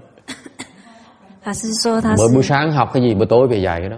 他是出家人，他还跟他的气功老师说，因为我是出家人，所以你要给我一个打折这样子。Ông lẹ tay lắm, tay lẹ chân quá, lẹ hơn hiền nhã một tí. So far, what do you think? Cái gì được không? Hả? Làm sao? Guess what? Many people showed up for the Qigong class. cái người tới học thiền khí công nó đông hơn là người tới học thiền. 结果很多人就去参加那个气功的课，吸引了很多人来。He can make the rent now. Bây giờ trả tiền nhà được rồi. 然后他就可以 Is it okay? 他就有钱付房租了。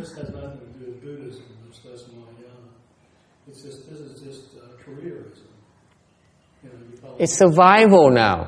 It's making ends meet. Ông này ông nói, ông dễ sợ cái gì cẩn thận. Mấy người da trắng phải nói mấy câu này mà nó để mà không sửa nó lưng nó, bữa nào nó chửi mình chết á. Nói là bây giờ cái vị là chỉ làm việc đời thế sự thôi, không có gì với đại thừa hết. They disagree with you.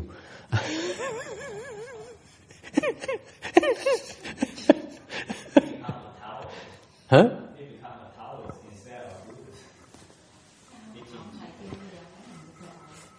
Why do you have to make ends meet as a monk? Huh? Why? Eternally life. Make ends meet. Monks don't have to make ends meet. Are you kidding me? The premise is wrong right off the outset. Since when do monks have to make ends meet? Huh? Tell me a Dharma in Mahayana that says a monk has to make sure they can pay the rent, they can pay the mortgage, they can pay for the car. No such a Dharma. The Buddha never taught any such Dharma his entire career. Nghe cho rõ ràng này. Nghe cho rõ ràng này. Cái pháp gì đại thừa ở trong á? Có pháp đại thừa nào mà nói là người thầy, người xuất gia phải làm ra tiền để mà trả tiền nhà, để mà trả tiền xe, để trả tiền ăn. Đức Phật dạy 50 năm cuộc đời của Ngài không có dạy một cái pháp nào như vậy hết. Tại sao bây giờ mình chế cái pháp đó ra? Không có gì đại thừa ở trong, nó chửi mình là đúng. Mình gọi mình là hòa thượng, gọi mình là thượng tọa. Chết chất luôn. Tụi nghĩ nó nhìn nó chửi mình chết á, đâu có tầm bậy vậy được.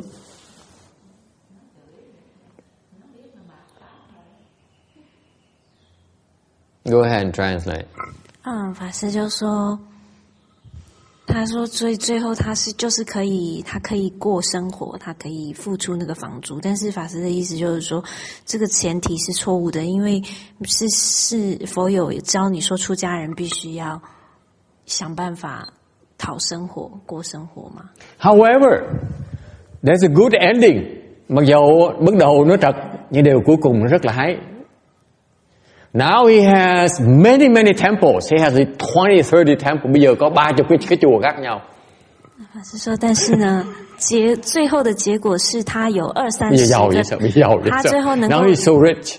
他现在很有钱，他有20-30个道场。He has many monks and nuns studying on him. Có nhiều người thầy cô với tu với hòa thượng bỏ tiền ra giúp đỡ rất nhiều cho Phật giáo. He spent a lot of money on Buddhism now. He's a big patron now. In Taiwan? In Taiwan, yes. Very rich. So is it okay? Tôi hỏi quý vị, có được không?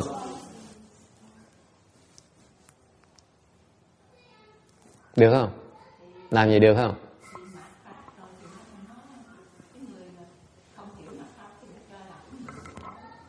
Is that okay? Jimmy says no. What do you know? I don't know, but when you talk about the story, It's a success story now.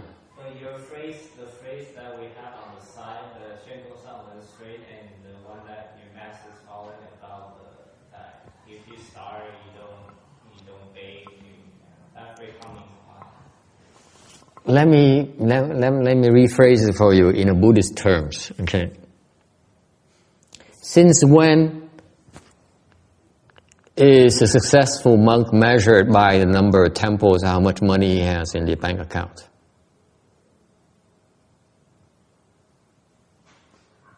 Tôi hỏi quý vị, tôi đập bẫy quý vị, gài bẫy quý vị. Rồi tôi hỏi quý vị, trong cái pháp Đại Thừa mình trắc Phật pháp mà nó, có chỗ nào nói là cái sự thành công của người thầy phải coi ở bao nhiêu tiền, chùa nó lớn bao nhiêu Phật tử, nổi tiếng bao lâu, bao nhiêu? Như vậy mới gọi là thành công hả?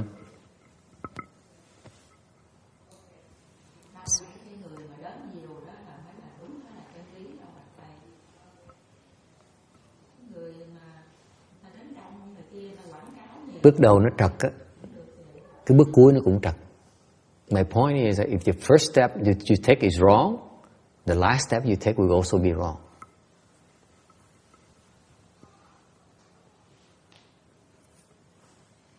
所以说，法师说，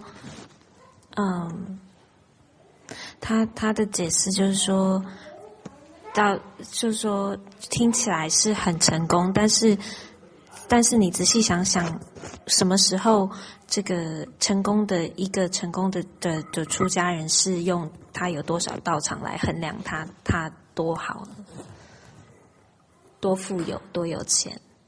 You see, it's easy for you to talk like that, but actually you always measure the monks and nuns by how big a temple they have, how famous, how many people know about them. Vì nói như ngon lành với quý vị chuyên môn rồi phán xét mấy thầy với cô so sánh là ông thầy này cái chùa lớn lắm, là lái xe ngon lành lắm, hoặc là có nhiều Phật tử lắm, người nổi tiếng dễ sợ lắm. Mỗi cái vé mà tới một cái pháp ông là 200 đồng, một ngày tu là 200 đồng, cái vé rẻ lắm. Yeah. Say in general, they're all Jews like that. In general, most everybody judges. There's nothing wrong with that. It's a worldly dharma. It's also worldly monks. They're not transcendental monks. That's all. It's a different class. They're worldly monks and they're transcendental monks.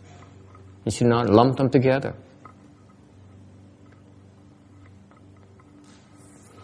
Thế phải hiểu cái sự khác biệt giữa cái người thầy thế gian với người thầy xuất thế. Người thầy thế gian á, thì họ coi trọng cái sự chùa chiền với tiền bạc với của cải với danh vọng. Người xuất thế tao không cần biết mấy chuyện đó. Nó không cần thiết. Sao? Đang mang gì? Thầy có một thắc mắc với con thầy Oh, he's going to disagree with me again.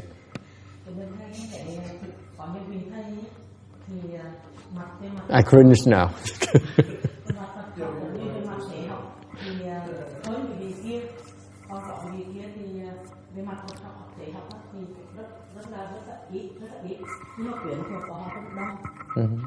Thì cái này có liên quan đến vấn đề nhân quả, tức là vấn đề nhân quả trong quá khứ. Vì vị thầy mà ra đi chơi không thể rất là chọn, nhưng mà quyển thuộc không có liên quan đến vấn đề nhân quả trong quá khứ, đúng không ạ? Như sao? Nghĩa là trong quá khứ vì thầy nó được khắt khe gì về mọi người, sao bây giờ quyển thuộc không có đến được á, không có tạo được quyển thuộc. Còn cái gì nữa là họ không có tài năng gì làm, nhưng mà quyển thuộc rất là đông. Rồi sao? Rồi đông làm cái gì? Đông làm cái gì?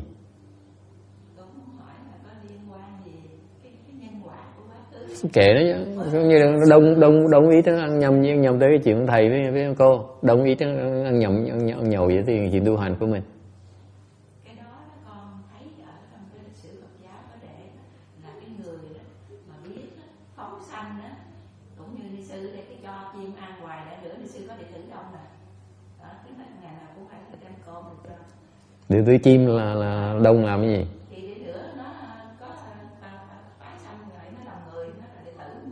Còn lâu lắm mới tái sanh làm người đó em.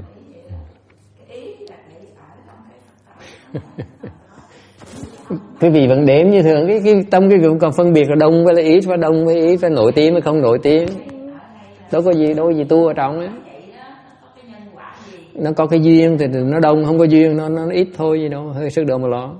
Không phải con lo là thầy con nói là còn có một thưa thầy á, là vấn đề nó cũng có liên quan đến vấn đề theo thầy là có vấn đề này có liên theo con nghĩ có vấn đề là liên quan đến nhân quả trong quá khứ, mà theo thầy có đồng ý với con là cái việc này, tức là cái việc này con thấy rất là đáng để cho đại chúng như đang bảo là ngưu trong tiếng Hoa con thấy có câu là ngưu tầm ngưu, mã tầm mã, thì là trâu thì đi theo trâu, ngựa thì đi theo ngựa, thì có phải là nó cũng liên quan đến vấn đề nhân quả không?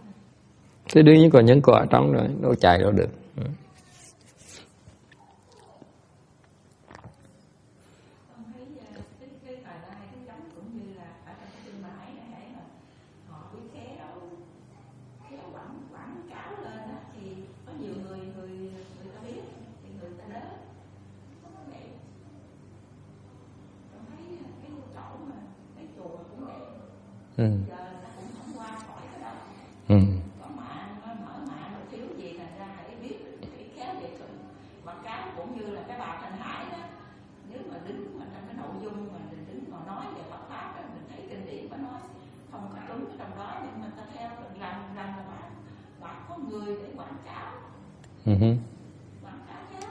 Okay, tốt cho bạn.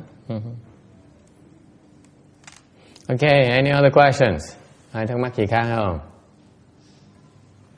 Alright, number 5, often harmonious in a court. Thứ 5 là trường hòa thuận. 第5就是常和顺，无诸为真实。Meaning that you disengage in fighting, you disengage, you help others, you help others get what they want. 意思就是说你不争，然后帮助别人得到别人想要的。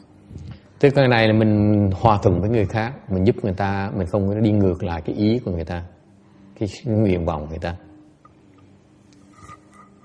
Okay.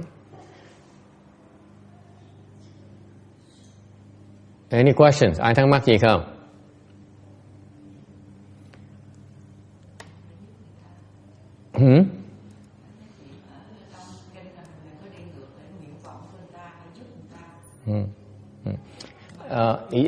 It sounds simple, but it's not easily done, because this is what the bodhisattvas do. This is the mindset of the bodhisattvas. They accord with your wishes.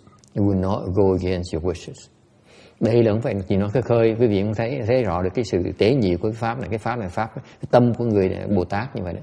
Quý vị khi mà về cái cõi tịnh độ là quý vị về cái hoàn cảnh trong một cái khung trời, cái hoàn cảnh, cái cảnh giới mà quý vị tu cái pháp đại thừa. Cái tâm thần người ta như vậy, người ta không khi nào ta cùng hòa thuận với mình hết, ta không đi ngược lại cái ý của mình. 法师就说这个其实不是那么听起来很简单，但不是那么容易。这就是菩萨们在做的，他们就是mình hòa thuận chúng sanh, cái tâm chúng sanh, tâm nguyện chúng sanh. You accord with living beings' wishes.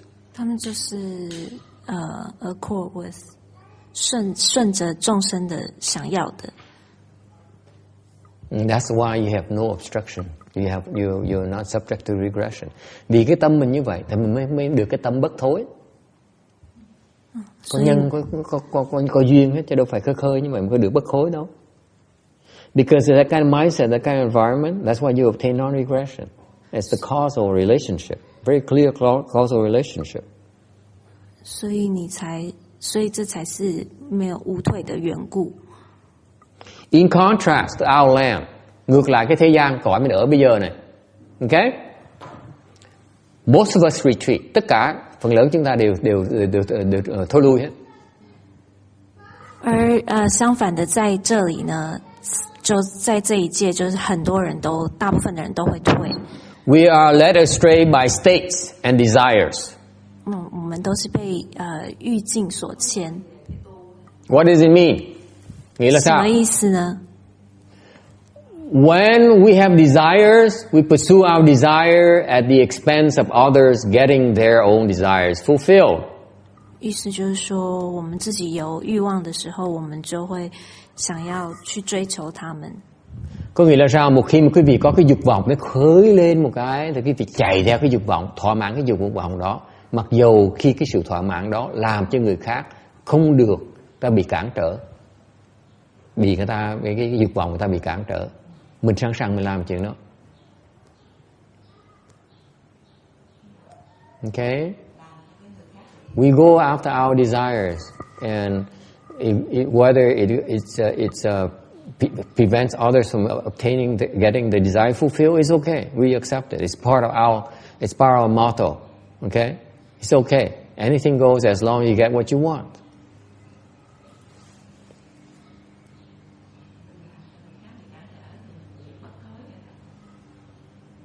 Mình cản trở người ta mà sao mình được cái mình không bất thối được. Mình chưa muốn đi cản trở chuyện người ta. In other words, we specialize in obstructing others getting their desires, so that we get our desires. 所以说，换句话说，因为我们追求我们要的，而阻挡了别人想要的，所以这就是我们在做的事情。No wonder we obstruct it all the time, so often, and we often regress as a result. 所以我们才一天到晚都被别人障，有业障，而且都会退。Okay? Any question? Ai thắc mắc gì không?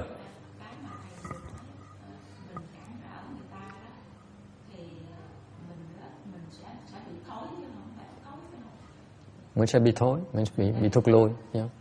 Giống như là thầy đó, thì sẵn tâm thầy mở cái đạo tràng ra để cái tiệm thất free hết, đồ ăn của ngủ đó, thì thầy nó sẽ tiến lên.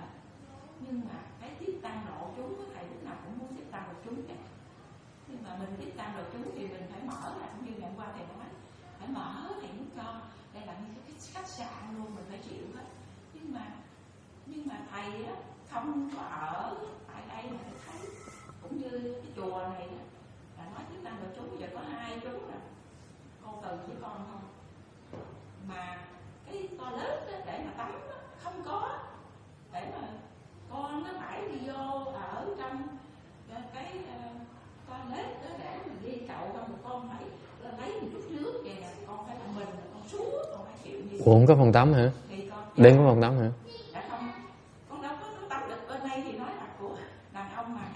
Đâu có, bên này đàn bà sao đàn ông không được? Ai dù khỉ cô chị nó cười. Chỗ nó chưa đàn bà đâu có chưa đàn ông đâu. Không có. Cái chùa này chùa đàn bà, đàn ông gì ở đây ở đâu?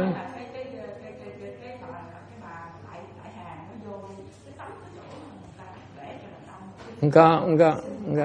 Cái chùa này, cái cô hiểu lầm rồi, cái chùa này chùa đàn bà, chứ đâu có đàn ông gì trong á. Thành trước giờ cô không có tắm được hả? Cả 6 tháng cô chưa tắm hả? sư tắm gì cũng đâu có sao đâu. Không mà nói thiệt thầy nghe, 6 tháng cô chưa tắm hả? Con nó chỉ đau mình đi vô ở trong cái từ hồi đi sư đi Đức về mà nói vậy đó, là con không có dùng cái nhà tắm của đi sư được sao rồi đi sư phá cái nhà tắm của đi sư nữa. Đi sư đi sư phá rồi ở nhà con nói một tiếng là con đâu có phải là This poor woman, you know what happened? Someone told her that this is this bathroom back here, the Buddha hall is a men's bathroom, so therefore she can't take a shower. So I asked, so you haven't been taking a shower for the last 6 months? They said, no. So what does she do? Poor woman.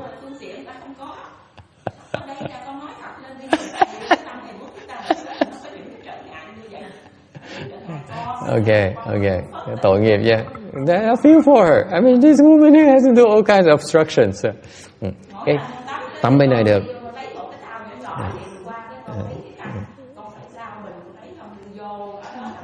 Oh, tội nghiệp dễ sợ. I feel for her. She takes a small tub and then she goes to the big the bathroom there and she took this is what the French people do. I don't feel so bad. She lived in France herself. That's what French people do. They take a little bit of water and they go like this, and that's bathing for them.